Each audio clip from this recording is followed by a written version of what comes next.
Make some room. Samples coming through. Rune. Al. Pretty brisk weather out there. Leave no skin exposed. What do you got there, Gramps? Early Christmas. A few hours ago, I was roaming the glacier using the crevasse radar. No magnetometrics or anything. Suddenly, the thing starts bleeping and I hit the brakes. Went outside and found myself on the edge of the nastiest crevasse ever. Holy shit!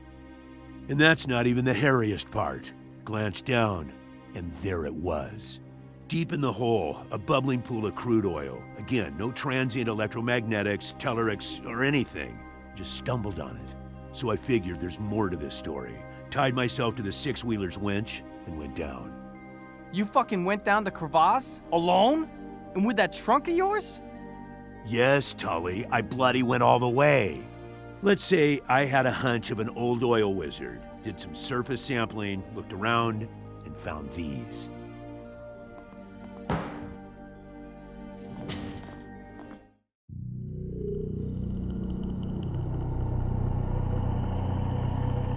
Unsettling, isn't it? It was a sacrificial site of some kind. That thigh bone. It's human. Yes, there were plenty of body parts down there, but I didn't want to stick my nose any deeper than I already had. What do you think, Rune? This is a significant find. The symbols look like some sort of elaborate writing, but it's not really my field. I have a few paleoanthropologist contacts in Bergen. We could reach them through the Thule station. Maybe, but let's not be hasty here. The find could mean big bucks for all of us, so let's not draw any unnecessary attention to it. Tully? Right on, Gramps. Last time I checked, we were on an oil research station, not some fancy university. You are not going to believe this. Euler himself is coming here. Bob? They're sending Bob? No, much worse. No. I'll be in my room. What the hell was that? Alistair Euler, the son of the company founder, is coming here. I've known Bob a long time, and in this case, the apple has landed far off. Oh, he sure got the Ice Queen ticked off. They have some mutual history together. I'm going out for a smoke. You joining, Gramps? No, thank you. I'll reward myself with a couple of sandwiches. Viking? No, thanks. I'm trying to quit. And if I'm not going to be allowed to contact a real expert, I'll examine those bones myself. Knock yourself out. You do know what your oil find means for Greenland, don't you? Yes, it'll bring in money to the local people, thus giving them tools for pursuing their independence. It'll also have a severe effect on the ecology, not to mention global climate problems. What do you want me to do, Rune? I'm an old guy. For once, I found something worthwhile. Anyway, I suggest you take a look out of your window before going to sleep. There should be powerful aurora in the sky tonight.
It's for your own good.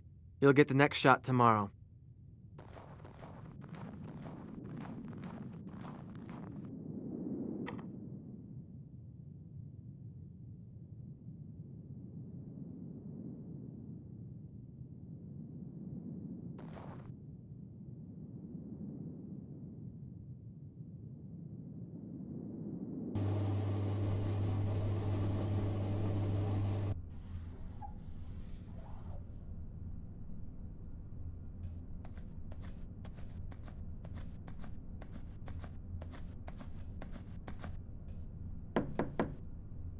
Nova, are you all right?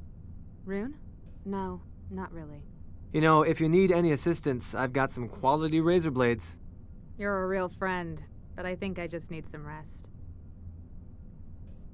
Okay. Good night.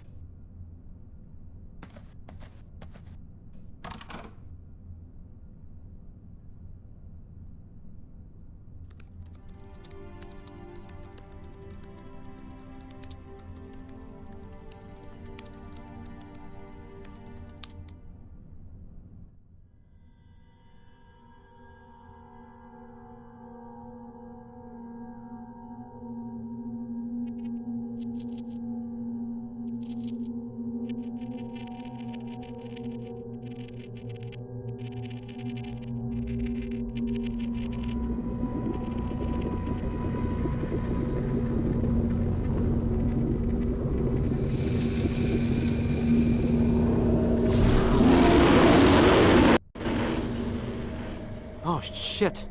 What a dream. What's that noise? Sounds like a garbled radio.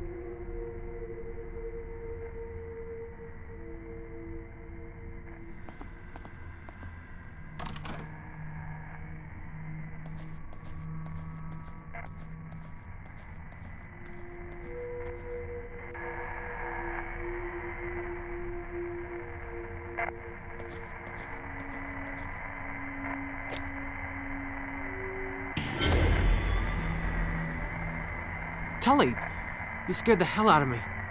I see them, Rune. The beast.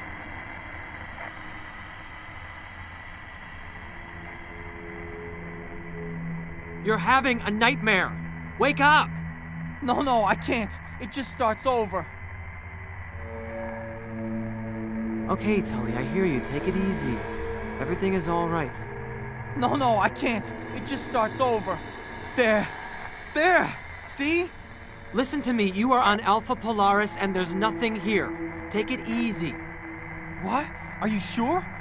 There's nothing here, Tully. Nothing here. Fuck.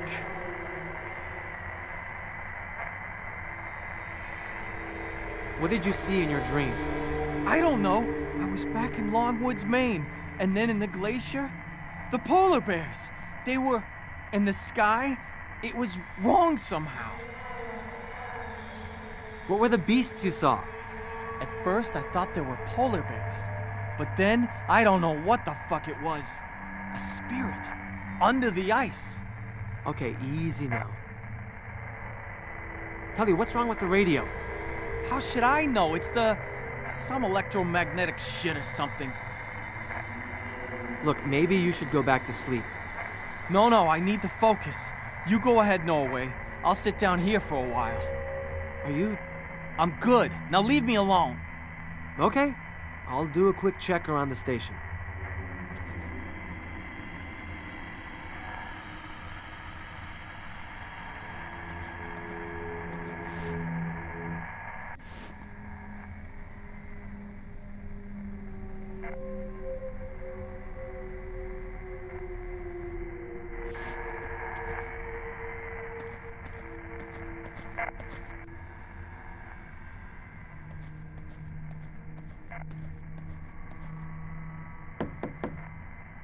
Al.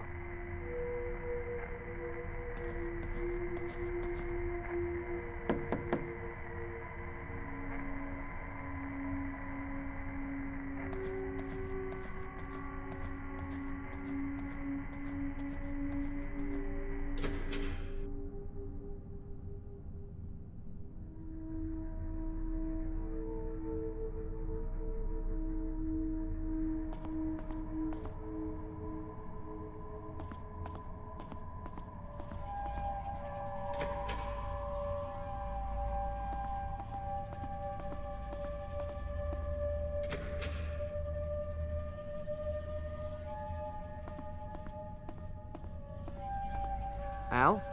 Look at that. A hell of a light show. Like the sky itself was burning. Such profound beauty. I took a reading with the magnetometer, and I think we're very close to a record-breaking geomagnetic event right now. There's something strange taking place here. The radio is blaring out some weird noise. Yes, that makes sense, and it wouldn't even be the first time. Way back in 1859, a couple of great geomagnetic storms took place. They were caused by immense coronal mass ejections in the sun. Back then, telegraph stations were spreading all over rural America. Electricity was soon to be introduced to households, and telegraph lines operated with it. As it happened, something freaky took place during a peak in the solar storm. Stations in Portland and Boston maintained conversation for several hours with no battery power. They were using some form of geomagnetic energy? Correct. Geomagnetically induced current is the term. The field lines fall here, Rune. Now, I don't know the specifics, but I think the ion storm is causing the effect you described. Who knows? We might see even more peculiar things happen. How can an ionospheric phenomenon have effects this severe? Well, I'll bet you see aurora in Norway all the time, Rune. Do you know much about them? The basics. They're caused by solar wind getting trapped by Earth's magnetic field. That's the science. However, the Cree call them the dance of the spirits. Looking at them here, in the middle of this desolation, they waver constantly, like a veil or a mask. A mask shifting to reveal a glimpse of some long, lost truth. Perhaps a visual message, which we, as mankind, are no longer able to connect to.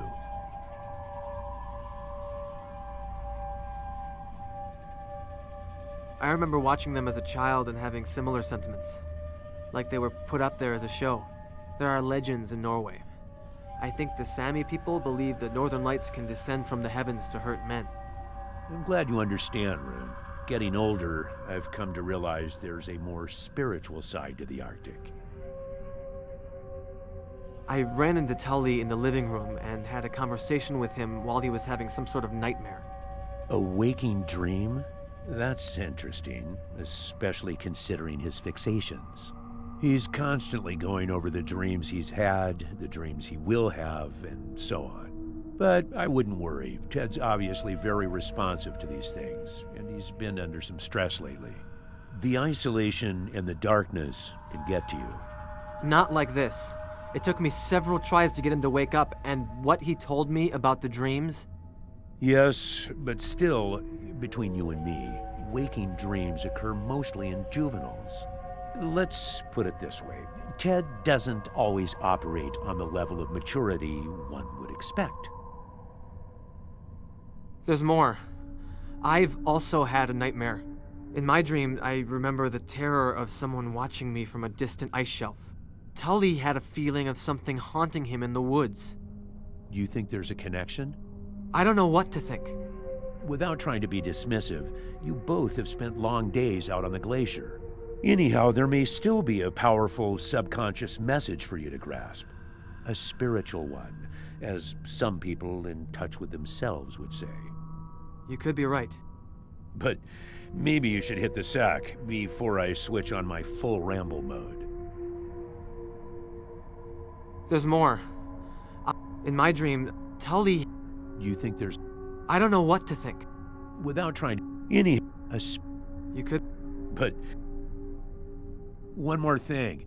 I don't think you'll be able to reach anyone with the radio tomorrow. We've blanked out during ion storms half this magnitude before. Then I'll treat the bear myself. That's the spirit. We should also power down the tower so nothing gets fried. Don't worry, I'll take care of it.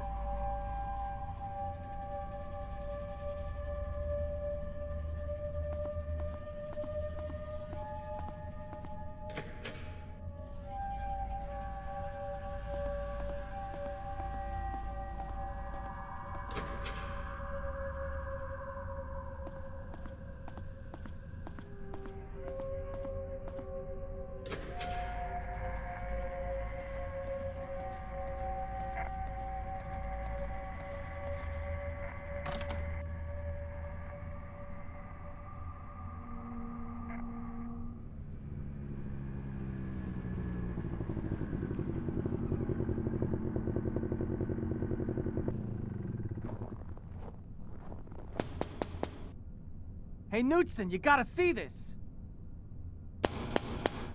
Kamardar. Don't you go all sweet on me. I found something real fucking eerie. The Swede here needs a little more sleep. You need to see this. Fan, before we'll stop. Okay, you win. Get down here then. And about last night, we need to talk.